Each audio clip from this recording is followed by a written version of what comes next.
Israel ने Gaza में नए उग्रवादी संगठन को समर्थन दिया है। गाजा में नए उग्रवादी संगठन को समर्थन दिया है। हमास का मुकाबला करने के लिए हथियार भी दिए हैं। और इस पर इजराइल के प्रधानमंत्री बेंजामिन नेतन्याहू ने क्या कहा है, इसमें कोई बुराई नहीं है। यह तो वही बात हो गई कि साडा कुत्ता कुत्ता त्वाडा कुत्ता टॉमी। मतलब आप आतंकवादियों को सपोर्ट करें तो जायज है, आप टेररिस्ट को वेपनाइज करें, हथियार गोला बारूद दें तो जायज है, आप लोगों के बीच उग्रवादियों को लड़ने के लिए भेजें तो जायज है। कोई और करे तो गुनाह अजीम, आप करें तो रासलीला, कोई और करे तो कैरेक्टर ढीला। हमास को आप आतंकवादी संगठन कहते हैं और हमास से लड़ने के लिए आप आतंकवादियों का ही सहारा ले रहे हैं। तो इजराइल ने गाजा में नए उग्रवादी संगठन को समर्थन दिया है और इसी पर अब सवाल उठ रहे हैं कि उग्रवादी संगठन की मदद क्यों लेनी थी? आईडीएफ कम पड़ गई थी क्या? इजराइल डिफेंस फोर्सेस कम पड़ गई थी क्या? क्या टेररिज्म का काट टेररिज्म से ही होना चाहिए? हमास का मुकाबला करने के लिए हथियार भी दिए हैं और नेतन्याहू कह रहे हैं इसमें कोई बुराई नहीं है। और सवाल तो देखिए यहीं खड़े हो रहे हैं, इसी बात को लेकर खड़े हो रहे हैं। आप लोगों के बीच उग्रवादियों को लड़ने के लिए भेज रहे हैं, कितना सही है ये? इस बात को लेकर लगातार सवाल उठाए जा रहे हैं और सवाल इस बात को लेकर भी उठाए जा रहे हैं कि आप टेररिस्ट को लेकर, आप आतंकवाद को लेकर सवाल खड़े कर रहे हैं और खुद ही आतंकवादियों का सहारा ले रहे हैं। इजराइल सरकार पर गंभीर आरोप लगे हैं कि उसने गाजा में हमास का मुकाबला करने के लिए एक फिलिस्तीनी मिलिशिया को हथियार दिए हैं। किसको दिए हैं? फिलिस्तीनी मिलिशिया को। अब फिलिस्तीनी मिलिशिया को इजराइल ही पहले आतंकवादी कहता था और अब इन्हीं की मदद ली जा रही है। गाजा में दरअसल हमास का पिछले 2 दशक से कब्जा है। लगभग हमास ने पिछले 20 सालों से गाजा में कब्जा कर रखा है। इजराइल तमाम कोशिशों कर रहा है और इजराइल की तमाम कोशिशों के बावजूद हमास का पूरी तरीके से खात्मा नहीं कर पाया है। और इस पर अब न्यूयॉर्क टाइम्स के मुताबिक इजराइल ने गाजा में हमास को खत्म करने की जिम्मेदारी पॉपुलर फोर्सेस को दे दी है। पॉपुलर फोर्सेस को दे दी है। पॉपुलर फोर्सेस का एक लंबा चौड़ा इतिहास रहा है गाजा में, लेकिन इजराइल पॉपुलर फोर्सेस की मदद क्यों ले रहा है, ये पूरी कहानी आपको समझाएंगे। और पॉपुलर फोर्सेस का लीडर कौन है, इसका इतिहास क्या है और इजराइल को क्या पड़ी है एक आतंकवादी संगठन का इस्तेमाल करने की। कहते हैं कि दुश्मन का दुश्मन दोस्त होता है। ये कहावत आगे कैसे ठीक होगी, सटीक बैठेगी, ये आपको समझाएंगे। सुनिए जरा। इसका लीडर है यासर अबू शबाब। अबू शबाब खुद को आतंकवाद को मिटाने वाला कहता है, लेकिन कई मानवाधिकार संगठन इसे लुटेरे और अपराधियों का नेता मानते हैं। खुद को आतंकवाद को मिटाने वाला कह रहा है। अबू शबाब वो शख्स है जो कह रहा है कि हम टेररिज्म का खात्मा करते हैं, हम आतंकवादियों का खात्मा करते हैं।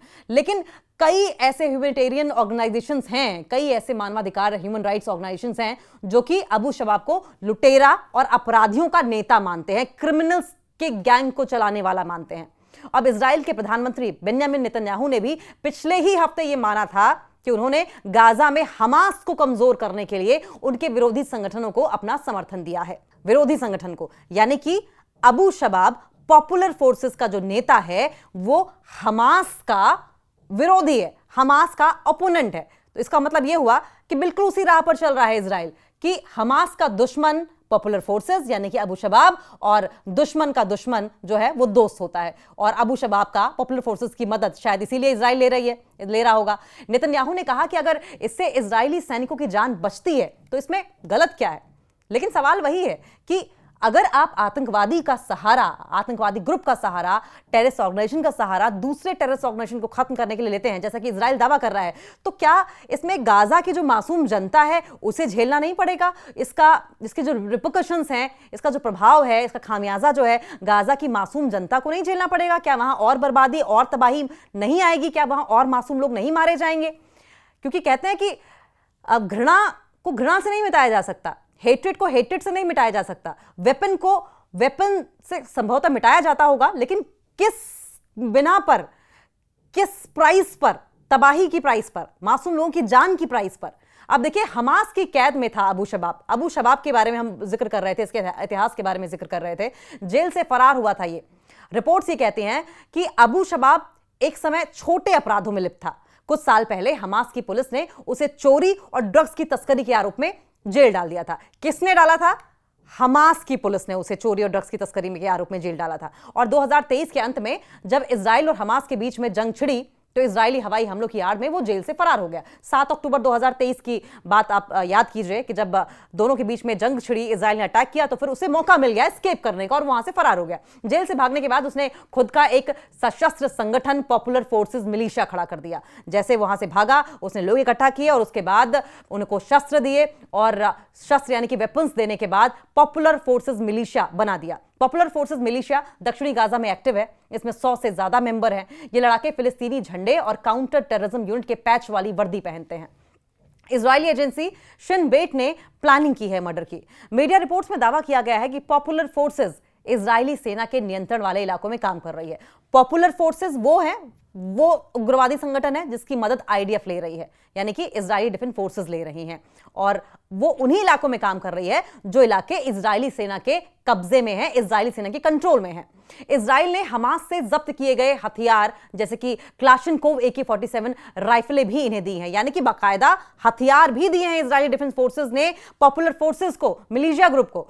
रिपोर्ट्स ये भी कह रही हैं कि इस पूरी योजना को इजराइल की आंतरिक सुरक्षा एजेंसी शिन बेट ने प्लान किया था, यानी कि इजराइल की जो कि इंटरनल एजेंसी है उसने ये सोचा कि हमास का खात्मा वहीं के किसी स्थानीय उग्रवादी संगठन द्वारा किया जाए और उसके बाद इस प्लान को एग्जीक्यूट किया गया और फिर इस प्लान को लेकर प्रधानमंत्री नेतन्याहू और उनके सुरक्षा अधिकारियों ने भी मंजूरी दे दी। इजरायली सरकार का यह तर्क है कि यह रणनीति इसलिए अपनाई गई ताकि हमास को कमजोर किया जा सके। यह स्ट्रेटजी इसलिए बनाई गई क्योंकि अबू शबाब का यह जो ग्रुप है पॉपुलर फोर्सेस, ये संभवतः हमास की कमजोरियों को जानता होगा, वहां का स्थानीय ग्रुप है और ये सक्षम हो पाएगा हमास को कमजोर करने में और इजरायली सैनिकों की जान बचाई जा सके, यानी कि अपने सैनिकों को बचा लो और अबू शबाब का जो पॉपुलर फोर्सेस है उसको फ्रंट में रखो, जान जाए तो अबू शबाब के सैनिकों की, उसके नुमाइंदों की जान जाए, आईडीएफ की जान बची रहे, आईडीएफ के सैनिकों की जान बची रहे। बहुत स्मार्ट गेम खेला इजराइल ने। हालांकि इस योजना की काफी आलोचना हो रही है। पूर्व रक्षा मंत्री एविगडोर लेबरमैन ने यहां तक कह दिया है कि पॉपुलर फोर्सेस इस्लामिक स्टेट जैसे आतंकी संगठन से जुड़ा है। हालांकि इसके कोई पक्के सबूत सामने अभी तक नहीं आए हैं। अब देखिए, पॉपुलर फोर्सेस के नेता अबू शबाब जो अपने आप को आतंकवाद के विरोध में काम करने वाला, आतंकवादियों के खिलाफ काम करने वाला बता रहा है, अब उसके संगठन का नाम ISIS, इस्लामिक स्टेट जैसे आतंकी संगठन से जुड़ा है। हालांकि एक बात समझिए कि इसके कोई पक्के सबूत अभी तक सामने नहीं आए हैं। अब अबू शबाब पर लोगों का खाना पीना लूटने का आरोप लग रहा है। इस वक्त जब गाजा में हालात बेहद खराब हैं और लोग भुखमरी झेल रहे हैं, तो ऐसे में अबू शबाब पर आरोप है कि उनका गुट उन ट्रकों को लूट रहा है जो लोगों तक मदद पहुंचाने आते हैं। ये गुट आटे, दवाओं, दूसरी खाने पीने की चीजें जैसे आटा, दाल, चावल, डायपर, साबुन, तेल, दवाइयां हथियारों के दम पर लूट रहे हैं, ऐसा आरोप पॉपुलर फोर्सेस और अबू शबाब पर लग रहा है। संयुक्त राष्ट्र के एक वरिष्ठ अधिकारी ने, यानी कि यूनाइटेड नेशंस के एक सीनियर ऑफिशियल ने कहा है कि यह लूट इजरायली निगरानी में हो रही है। गाजा के ट्रक ड्राइवर और उनकी यूनियनों में भी अबू शबाब से डर है। तो तमाम जो ट्रक वहां पर पहुंच रहे हैं खाने पीने का सामान लेकर, वो डरे हुए हैं। उनका यह कहना है, वो ये सोच रहे हैं कहीं ऐसा ना हो कि अबू शबाब का जो ग्रुप है वो उन पर अटैक कर दे, उनके खाने पीने का सामान लूट ले। हाल ही में जब कुछ ट्रक ड्राइवरों पर गोलीबारी हुई तो यूनियन ने काम करना ही बंद कर दिया था। इतने ज्यादा यूनियन में डर पैदा हो गया था। हालांकि अबू शबाब ने इन आरोपों को खारिज करेगा ही। उनका यह कहना है कि उन्होंने कुछ ट्रकों को जरूर रोका था, लेकिन वो ऐसे जरूरतमंदों के लिए काम कर रहे हैं, वे अपने परिवार और पड़ोसियों को खाना खिलाने के लिए, न कि इन चीजों को बेचने के लिए काम कर रहे हैं। उन्होंने उल्टे हमास पर आरोप लगाया कि असली लूटपाट तो हमास कर रहा है, हम नहीं कर रहे हैं और हम तो लोगों को बचा रहे हैं, हम तो ट्रकों को बचा रहे हैं, हम इसलिए ट्रकों को बचा रहे हैं जिससे कि हम जरूरतमंदों तक खाना पहुंचा पाएं। अब आरोप से जो आरोप लग रहे हैं वो अबू शबाब ने इनकार किया है। हमास ने शबाब को गद्दार बताया है। अबू शबाब का दावा यह है कि उसका संगठन रफा में स्थानीय लोगों को सुरक्षा देता है, उनकी सुरक्षा के लिए काम कर रहा है और हमास के आतंक से, आतंकियों से, मानवीय सहायता की लूट से उन्हें बचाता है। यानी कि हमास के जो तमाम आतंकी वहां पर लोगों को मार रहे हैं उनसे बचाता है। ह्यूमैनिटेरियन एड जो वहां तक पहुंचाई जा रही है उसको बचाकर रखता है, जरूरतमंद लोगों तक पहुंचाता है। हमास ने अबू शबाब को खुलकर इजराइल का सहयोगी और गद्दार बताया है। 2024 में हमास ने उनके संगठन के खिलाफ कई हमले किए। इसमें अबू शबाब के भाई समेत 20 लोगों की मौत हो गई थी और यही वजह है कि हमास से अबू शबाब की कट्टर दुश्मनी है। उसके परिवार के भाई समेत 20 लोग मारे गए थे। तब हमास ने यह दावा किया था कि उन्होंने अबू शबाब को खत्म कर दिया है, लेकिन 2025 में अबू शबाब फिर से सामने आ गया।